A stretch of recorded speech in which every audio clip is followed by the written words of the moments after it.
شباب مساء الخير، كيفكم؟ لعلكم طيبين، صحتكم وعافيتكم. طبعا الليلة عندنا أقوى درس وأهم درس موجود يمكن في اللغة كلها، وحتى بيغير مفهومك ذاته للغة البرمجة. يا جماعة نحن الليلة درسنا اللي هو البوينترز والميموري مانجمنت. طيب يا جماعة، باختصار كده البوينترز دي ما هي اللي عبارة عن variable أنا بخزن بيه وشنو اللي هو الميموري ادرس لفاريبل معين مع القيمة بتاعه. ببساطة يعني إذا كان أنا عندي اللي هو int x، كويس. طيب والله خلينا نجي هنا. عندي كان int x بيساوي مثلا 15. تمام، قلنا هنا لو دار نعمل get للميموري بتاع او دار نعرف الميموري ادرس، بنكتب شنو اللي هو ان ده ظابط، بنديه او ان x، بنديه int line. كده انا بقدر شنو بطبع اللي هو القيمه بتاعته. ولكن العنوان بتاعه ده انا عايز اخزن العنوان بتاعه ده. ليه اخزن العنوان واعمل الحوار ده كله؟ هنا هنعرفها بالتفصيل ليه انت محتاج تخزن العنوان بتاعه. كويس. طيب انا الليله عشان اقدر اخزن العنوان اللي انتوا شايفينه هنا ده، ما اقدر اخزنه في فيريبل عاديه خالص، لانه حتى امس هنا جينا حاولنا انه نعمل الايس من الحاجه دي. لو جيت بس هنا قلت انت مثلا واي في المكان ده، فهو بس بيعمل شنو؟ بيعمل اسم جديد. يعني مثلا قلنا انت امبرسان واي كده، وبتساوي شنو؟ بتساوي اللي هو اكس. تمام. فما شوف اللي بيحصل شنو لو جيت هنا، جيت تبعتها اللي هو الواي، هي جت عليه بس القيمة بتاع الاكس ده، ما حيعمل حاجة تانية. ولو جيت قلت داير اطبع اللي هو العنوان بتاع الاتنين ديل، اللي هو هنا قلنا مساحة او العنوان بتاع اكس، وهنا العنوان بتاع اكس، اقصد اكس او واي. العنوان بتاعه اصلا هو هيكون اللي هو نفس العنوان، لانه ده كان عباره عن ريفرنس فقط. تمام. فانا ما بقدر اللي هو بخزن القيمه بتاعه ده مهما حصل. طيب عشان الكلام ده جات حاجه اسمها البوينترز. والبوينترز قلنا ما هي الا عباره عن فيريبل بس، لكن شنو بيخزن لي القيمه، او بخزن لي اللي هو عنوان الذاكره بتاعت الفيريبل ده ومع القيمه بتاعه. تمام. وبالتالي بتجي للبوينتر بتاعك. عشان تعرف البوينتر بتاعك، اول حاجه انت بتحدد النوع البياني بتاعه اللي هو للفيريبل اللي انت عايز تخزنه. تمام. بعدك بتديه العلامه بتاع الاستريكس ده، وبعدك تكتب اي اسم عندك. لكن طبعا كالعاده الناس بتكتب بي تي ار، خلينا نكتب بي تي ار. بعد كده تجي تخزن اللي هو العنوان اللي انت دايره. العنوان بنجيبه كيف؟ بنجيبه عن طريق اللي هو الان. وعشان نخزن عنوان، انا داير اخزن عنوان منو؟ داير اخزن العنوان بتاع اكس. تمام. وبعد ذاك اذا جيت هنا تبعته الكلام ده، هاجي القى انه انا عندي العنوان بتاعت اللي هو جيت خزنت البي تي ار. هاجي اشوف انه وبرضه نجي نتبع اكس عشان نشوف انه اصلا هيكون نفس العنوان، ما في شيء هيتغير. هنا اكس وهنا بي تي ار. طيب اكس بنجيب عنوان وهكذا مع البي تي ار بتاعي. يعني هاجي اشوف انهم الاثنين نفس المساحه. تمام. كده انا قدرت عملت استور اللي هو اللي هو العنوان بتاعت الاكس، قدرت اخزنها. طيب طالما انا قدرت اخزنت العنوان بتاعه، وانا عندي العنوان وعندي المفتاح حقه، اذا انا قادر اصل اللي هو للقيمه الموجوده في الداخل، واقدر اغير القيمه الاصليه والقيمه الاساسيه. امس قلنا نحن بننسخ القيمه لكن ما بنقدر نغيرها. بنعمل الاشاره دي ما بتديني تحكم. الاشاره ما هي الا حاجه بس بتشير للموقع الموجود، الريفرنس. كويس. لكن هنا انا ممكن اقدر شنو؟ اقدر اصل للقيمه بتاعه واغيره. طيب كويس. هل انت طيب كيف باي طريقه انا اقدر اصل للقيمه بتاعه؟ طيب كويس. اول حاجه في الريفرنس، كويس، ده بيسموه ريفرنس. كويس. في حاجه تانية اسمها دي ريفرنس. دي ريفرنس اللي هو نفس الاستريسك ده. كويس. يلا الاستريسك او اللي هو النجمه دي لما تستخدمها هنا، اللي هو ده تو كرييت ا بوينتر. كويس. او تو ستور فاريبل. طيب تو ستور اللي هو ميموري ادريس زائد معاك تكريت البوينتر هنا.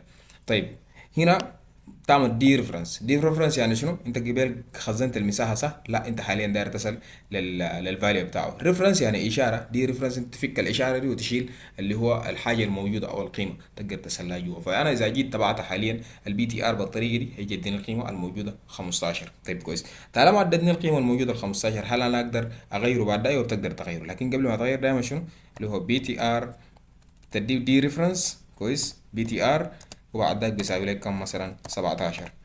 وهنا لو جيت عملت اللي هو برنت اللي هو بي تي ار انت لاين، هيديني اللي هو 17. كويس. طيب في زول ممكن ما يصدقني، يقول لي اتبع لي الاكس، بتبع لي الاكس يا حبوب، في مشكله. اصلا ازمه الثقه دي مستمره بيناتنا. تمام. بعد بالك اكس وحاجه تشوف الاثنين عاملين 17 17. طيب ده باختصار اللي هو انا استخدم البوينتر في الحاجه دي. طيب طالما انا اصلا كده كده يعني انا قادر اصل اللي هو للقيمه بتاع العنصر ده وكده عشان اقدر اغيره ليه. طيب انا اصلا لاصل القيمه ده عشان اعمل فيه شنو يعني. طيب يا جماعه عشان نقدر نعرف الكلام خلينا نتعرف اول حاجه اصلا البيانات دي بتتخزن فيها تهيئه. طيب البيانات من امس كان يا جماعه عندنا. طيب ده الصندوق الكبير حقنا. كويس. طيب ده الميموري. خلينا نسميها كده. كويس ده الميموري ظابط. تمام. ده الرام بتاعي. الرام ده عنده فيه اللي هو الهيب، وعنده اللي هو فيها الستاك. كويس. ده الستاك. خلينا مكاننا نسميه ميموري. كويس. وده اللي هو ستاك ثابت. وده اللي هو هيب. طيب الستاك عنده مبدأ بيسموه اللي هو آه طيب هنا عفوا ستاك عنده مبدأ اسمه اللي هو الليفو. كويس. اللي هو لاست ان فيرست اوت، يعني اخر اللي هو حاجه دخلت هنا اول حاجه هي اللي بتطلع. يعني انا الليله عندي مثلا ده فانكشن بالمناسبه. هو في النهايه بيرجع شنو بيدين ريتين زيرو. طيب مجرد ما الفانكشن ده اللي هو بيشتغل كده ويجيب ويغذي وهو طيب مجرد ما الفانكشن دي تشتغل وترجع لي قيمه في النهايه بتغذي وين. بيقوم بيتغذي هنا ده. يغذي في الستاك في محل ده مثلا. رجع لي ما طيب انت لما تقول له يتبع التباع ما برجع حاجه سهل رجعت لي هنا ريتين زيرو مثلا. تمام. فدي اخر حاجه بتطلع من هنا ظابط معاك. طيب في الاساس الاثنين ده خلينا نتعرف على حاجه تانية. اصلا الميموري دي كيف. طيب الميموري في طريقتين هو بتتعامل بيهم مع البيانات دي. طيب عشان يدير نفسه تمام. فالذاكرين بيتدار بطريقتين. تمام. بيتدار يا اما عن طريق المستخدم، وده اللي هو بنسميه اللي هو او خلينا نقول بتدار اول حاجه عن طريق الكومبايلر. عن طريق الكومبايلر. والاداره من النوع ده بيسموه اللي هو دايناميك او بيسموه اوتو. كويس. اوتو ماتيك مانجمنت. كويس. ودي بتحصل في الستاك في انه اصلا الكومبايلر هو اللي بيقوم بيعمل ريليز للداتا الموجوده هنا. ده بيقوم بيفضي الميموري ده براو اي حاجه نحن استخدمناه تمام او اي حاجه رجعت لنا من تنفيذ الداله دي ونحن ما محتاجين لها طوالي شنو بنقوم نشيلها برا من الرام. نقوم نطلعها برا من الرام ظابط معاك. نشيلها برا من الرام لانه انا حاليا ما دايره الرام ده ممكن اشتغل به حاجه تانية. تمام. في اللي هي في النوع الثاني اللي هو بسموه شنو دايناميك. دايناميك. كويس. وده اللي هو اليوزر. طيب كويس. ده يوزر مانجمنت. ده اداره بتاعت المستخدم نفسه. اذا الحاجات الموجوده في الهيب انت ما بتقدر اللي هو الكومبايلر ما بيسليه ولا عنده بيه شغله ظابط معك. فبالتالي انت المضطر انك تقوم تعمل ازاله اللي هو البيانات اللي بتكون موجوده في الهيب. الحاجات اللي بتكون موجوده في الهيب ابرزها اللي هو الدايناميك اري. كويس. اللي هو عندي الدايناميك اري بتكون قاعده شنو دايما بتكون قاعده في الميموري هيب. ليه؟ لانه شوف يا عمك الكومبايلر بتتعامل لي مع حجم ثابت معروف. الليله مثلا انت جيت عرفت قلت له اكس بيساوي اللي هو مثلا اكس بيساوي 10. طبعا خلاص ده قيمته معروفه ظابط معاك. الاكس الحجم هنا معروف بتاعت الاكس مع 4 خلاص انتجر بيعمل 4 صح. اذا هو بيتعامل معه بيعمل له ريليس. لما نيجي نقول له مثلا تشار مثلا واحد هو بيعرف بيعمل له ريليس. لما يجي يقول له مثلا سترينج 32 بيعرف بيعمل له ريليس مجرد ما هو شنو ترجع لها قيمه بالشكل ده. لكن افترض انه نحن مثلا بنتعامل مع الري بنحاول انه نغزن الاري. نغزن اللي هو الديناميك الاري العاديه. الاري العاديه معتمده على احجام البيانات الموجوده فيها. اذا كان انا عندي اللي هو 7 سترينج في الاري معناها انا هيكون عندي كم 7 في 32 يعني وبيديني عدد معين صح. اذا كان عندي 4 انتجر في الاري معناها 4 في كم هضرب 4 اللي هو في 4 بيديني كم 16 صح. دي حاجة معروفة دي فيكسد. طوال شنو الستاك بيقوم شنو او الكومبايلر بيقوم بشوته برا. دي فيكسد سايز هو قادر يتعامل معه. حتى الاري ذاته الفيكسد اري قادر يتعامل معه بتخزن هنا. طيب تاني شنو زي الفانكشن كولز الحاجات اللي بترجيها الدالة برضه بتيجي تكون تتخزن هنا. لكن اي شيء احنا ما متاكدين من اللي اسمه ده من القيمه بتاعه او ما متاكدين من السايز حقته والحجم حقته. ممكن شنو دي بتمشي تتخزن في الميموري هيب. والعيب بتاع الميموري هيب انه حتى البرنامج بتاعك ستيل انت برضه الحاجه دي بتكون موجوده لسه حاجزه اللي هو مساحه من الرام بتاعك. نفترض انه الرام بتاعك ده كان 16 جيجا، لكن في عندك داتا لسه قاعده ما اتنضفت، داتا انا مثلا اشتغلت عليها وانتهت زائد ما كان مفترض تطلع من الميموري بعدها، لكن للاسف ما طلعت من الميموري ستيل هي موجوده. فدي بتكون مشكله، بتسبب حاجه اسمها اللي هو ميموري ليك. كويس، ميموري ليك ده فانه الذاكره بتاعي يحصل له بيبقى تقيل، والبرنامج انت بتشوفه بيعلق. يعني ما هسي في تطبيقات عندكم حتى في الاندرويد دي عندها مشاكل ظابط معاك.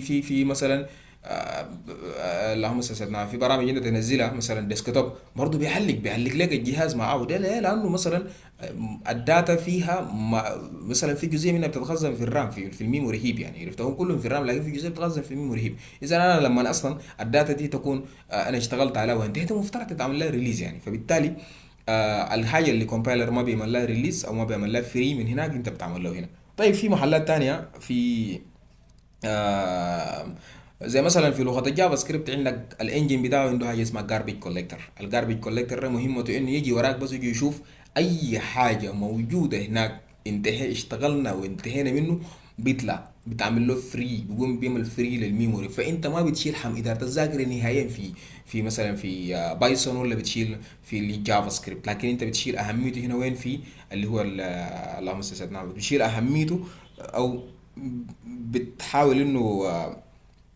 كمان اعرف اجيبها كيف يعني. انت بتهتم به في جزء السي بلس بلس، وحتى في السي بلس بلس برضه يا جماعه ممكن انت ما تتعرض لاداره الذاكره يا جماعه، زي ما الناس اصلا وكده كله بيتكلموا اداره الذاكره واداره الذاكره وشنو.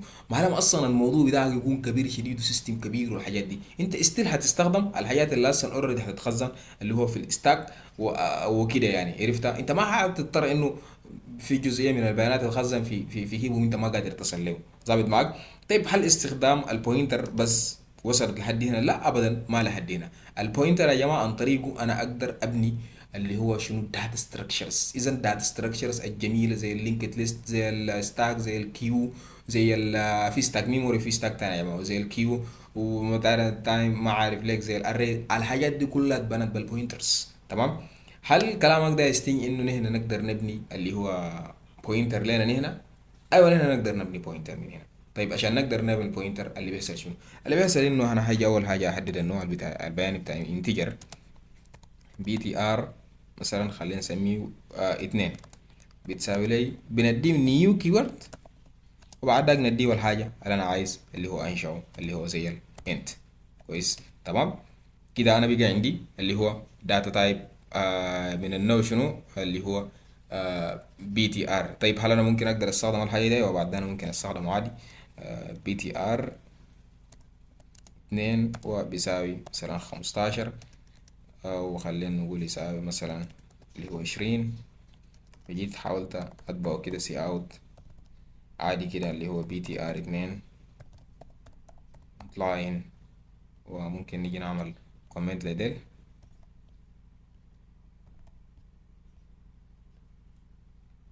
I'm not sure.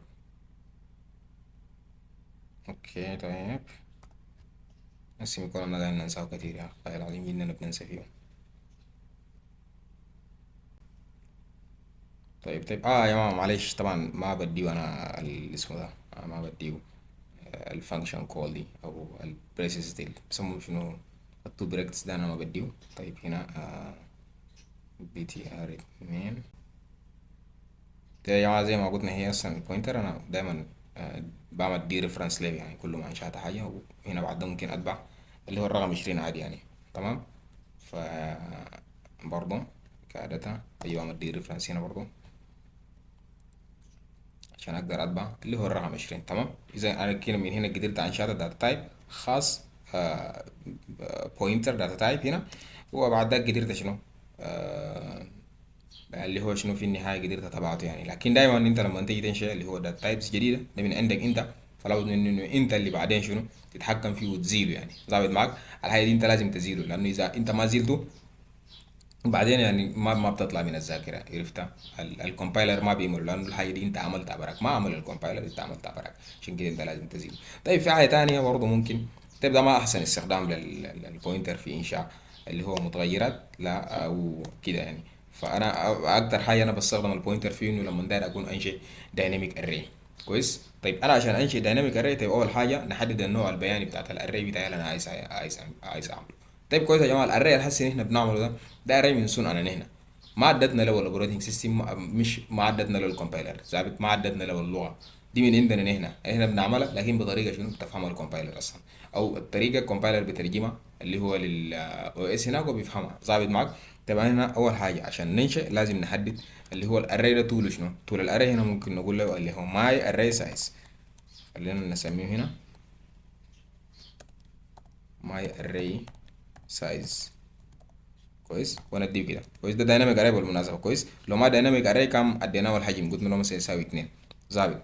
طيب ده كلام جميل. طيب لو احنا استخدمنا انتو ما استخدمنا داتا تايب تانية ليه؟ لانه انا نسال على احجام ده ما بجيزه. انا ما ممكن اقول يا اخي والله طول الاري ده 3.25 ولا اقول طول الاري ده 5 مثلا كده كويس 5 مثلا بايت. لا لا لا، انا بس بديه انتجر 4 خلاص تمام. اتنين معناه ده عدد العناصر انا داير جوا، ما في. انا عندي 10 نفر، 10 نفر حيقول عندي 10 ونص يا ما في نزول، ما في نزول صح ولا ما صح؟ اذا لابد من انه انا اديه انتجر هنا عشان لانه شنو بوزيتيف انتجر كمان ظابط معاك. طيب بعد كده انا هاجي اكريت اللي هو البوينتر بتاعي، هاجي اقول له يا اخي والله داير اللي هو النوع البياني اللي انت عايز تخزن. طيب عشان الناس قالوا هناك عشان ما يكون انتجر انا هنا بيجي اقول له string. كويس. البوينتر يا جماعه ممكن الاسترس كده تحطه هنا ظابط، وممكن الاسترس كده تحطه هنا في النص كده، وبعد ذلك تيجي تقول له مثلا بي تي ار. يا اخي ما بي تي ار ظابط، خلينا نسميه نيمز. كويس، نيمز عادي، النيمز العادي ديل تمام ظابط معاك. بتساوي لي بعد ده عايز تنشئ شنو انت؟ داير تنشئ اللي هو انتجرز. كويس، او سترينجز، فهنا بيكون سترينج. كويس. سترينج ده اللي هو الاري طوالي بتديه قوسين الكده عشان تقدر تنشئ اري تمام. عدد العناصر اللي انت ممكن تنشئ بها الاري نوع سترينج والبوينتر نوع سترينج. طيب زي ما قلنا قبل يا جماعه، انت عشان تخزن الميموري ادريس بتاع عنصر معين كنا بنعمل شنو؟ كنا بنجيب اللي هو نفس الداتا تايب حقه دي، زي هنا لازم يكون نفس الداتا تايب زائد معاك. فيلا هنا بعد ده ماي اري سايز تمام. اذا ما عايز تعمل الحاجه دي من البدايه ممكن عادي جدا ما تعملها، لكن ما بيكون عندك دايناميك سايز. احنا دايرين نعمل دايناميك اري عشان تتخزن وين؟ تتخزن في اللي هو تتخزن في الهيب بتاعي. كويس، تتخزن في الهيب هنا طالما بقت دايناميك هي هتتخزن اللي هو في الهيب، في الميموري هيب ظابط. ف طيب هنا انا كده بقى عندي شنو؟ بقى عندي دايناميك اري يا جماعه ثابت معاكم كده. بقى عندي دايناميك اري، ما دارين تصدقوني ما عندي مشكله، بس بتلاقوا الكلام ده. قبل كده لما كنا دايرين نجي نصل لعناصر المصفوفه او لما بيكون عندنا مصفوفه فاضيه عايزين نعبيها، بنعبيها بالطريقه دي تمام. طيب هي اسمها شنو؟ هي اسمها نيمز. كويس، انا داير اول عنصر فيها هيكون زيرو. كويس. طيب هيكون زيرو. ده اندكس واحد، في الاندكس واحد زيرو داير تاخد منه، داير اخد مصعب علي تمام ظابط. طيب هل كده هيتبقى لي؟ لا، اذا كده حاولت هيتبقى لي مساحه او هيتبقى لي العنوان. مثلا نقول له نيمز 0 1 انت، هيتبقى لي الاندكس زيرو قاعد فيها اتجاه ظابط معاك، هيتبقى لي المساحه بتاعه. اوكي طيب. طيب اوكي expected primary expression before ده احنا اي حاجه دايرين ننشئه جديد بنيجي نديه نيو. كويس، هنا نديه نيو عشان يقوم ينشئ لي الحاجة دي. طيب كويس. اوكي طيب مصعب علي عفوا. اوكي في الاري يا جماعة ما بيحتاج نعمل دي ريفرنس، ما بيحتاج اصلا نعمل دي ريفرنس زي ما كنا بنعملها في القديمة دي يعني. ما كانت بتحتاج هنا، ما بتحتاج دي ريفرنس اصلا. عادي جدا مش كده. ولو كان دايرين اللي هو ممكن نطبع العنوان حقه كنا بنعمل كده، كنا بنطبع العنوان بتاعه بالطريقة دي يعني. فخلاص كده باختصار شديد يعني قمنا كريتنا اللي هو شنو، عملنا الري من عندنا. يعني الاري دي ما موجودة يا جماعة، الاري دي نحن جبناها من عندنا عملناها فيكسد. لكن طالما اصلا هي فيكسد، او اقصد دايناميك، طالما اصلا هي دايناميك، انت بعد ما خلصت الشغل بتاعك طبعا اصلا ما دي قاعده في فانكشن، بتقول لها بعد ما الاري دي انتهى مفترض يحصل شنو؟ مفترض يجي يحصل delete. delete keyword. طيب delete ده بيكون معه العلامة بتاعت الاري دي، ليه؟ لأنه هي مجموعة من العناصر. إذا كان عندي عنصر واحد أنا بستخدم delete ساي، إذا كان عندي مجموعة من العناصر أنا بستخدم الحاجة دي. داير تعمل شنو؟ اللي هو النيمز. تمام وكده ظابط. حاليا لو جيت أنا داير أتبع اللي هو النيمز الموجودة هنا بعد ما الفانكشن انتهى. ظابط. ده انا اوريك بس انه الفانكشن انتهى. زيرو تيت هنا. هنا فوق اول حاجه هيتبع لي واحد، لكن تيت هنا ما هيتبع شيء. لو ما قدرت تصدقني عادي جدا يعني، انا ممكن ارجع لك هنا اقول لك مثلا after delete dynamic array مثلا. كويس. فهتيجي تلقى انه بعديها ما في اي بقول له شنو النيمز. ظابط. ما في اي نيمز. طيب كالعاده البتاع ده مرات بيعلق يعني شبكه وكده، عرفتها. فبتجي تلقى انه بعديها شنو؟ تيجي تلقى انه خلاص زال الحاجه دي ما موجود بعديها، قبليها كانت موجوده. فبالتالي انت لازم تعمل له شنو؟ ريموف مانوالي يعني. زي ما قلنا اصلا هي بتكون قاعده وين؟ بتكون قاعده في الهيب هنا. الهيب ما بيعمل فري. الكومبيلر ما بعمل اتاتش للحاجه دي، ما بيحبش. الكومبيلر بيتعامل مع الاستاك الموجود هنا ده الليفو. الحاجه دي هذا الكومبيلر بيعمل لك فري. كويس. فاي حاجه جايه في الاستاك الكومبيلر هو بيعمل لك فري.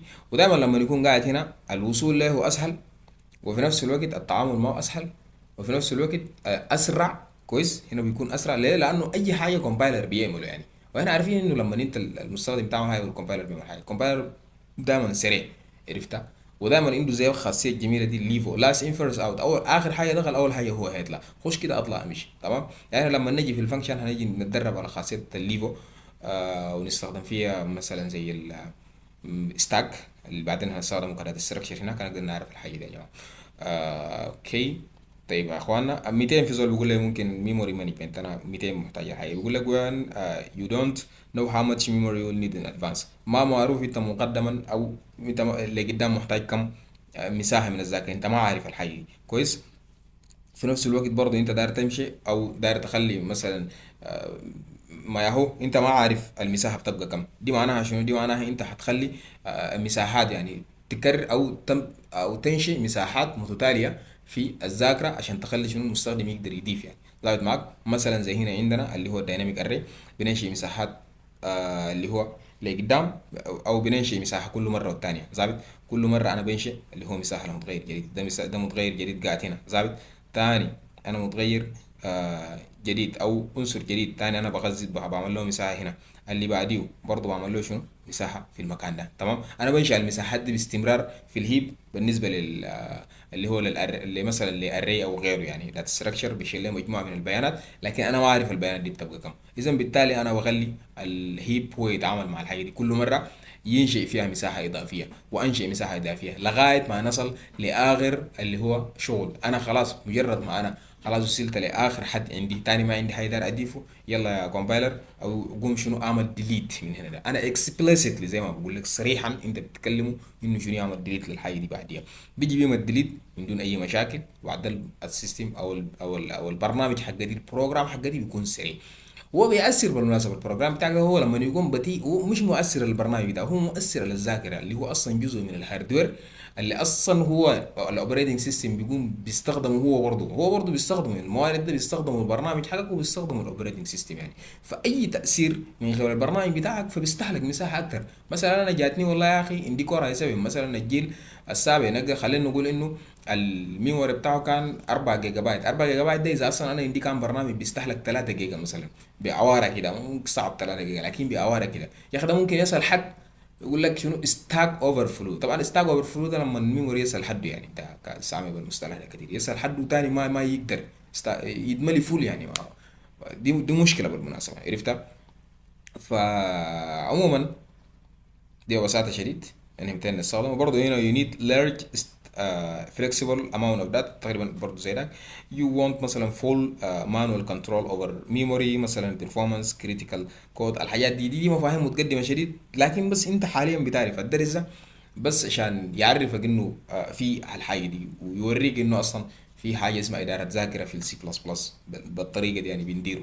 في السي برضه موجود انه كيف نقدر ندير الذاكره بالطريقه دي. في لغات تانية بتريحك من الصداع ده كله زي جافا سكريبت، انه اللي هو جاربيج كوليكتور. وبرضه في نفس الوقت يا جماعه اقول لكم بصراحه كده، انت حتى هنا انا ما اعتقد انك هتجي مثلا او هتستخدم مثلا بوينترز، ولا هتجي تتعامل مع داتا في بدايتك في الحاجه دي يعني، الا كان مثلا مشيت ربنا وفقك توظفت في شركه كبيره ولا مؤسسه كبيره بقوا محتاجين الحاجات دي، وبقى عندهم مشاكل ما بتتعالج في بعض المشاكل، ايوه ما بتتعالج الا كده يعني. عشان كده ليه مثلا مستخدمين سي بلس بلس في اكبر انظمه التشغيل وفي سيرفرات وفي مواضيع كثيره، بل وحتى يصنع منه لغات اللي هو بيانات تانية يعني، يصنع منها لغات برمجه عديله السي بلس بلس، زي النوت جي اس اللي هو الران تايم اللي بيشغل الجافا سكريبت في في السيرفر، مصنوعه بسي بلس بلس يعني، مبرمجه بسي بلس بلس، عرفتها.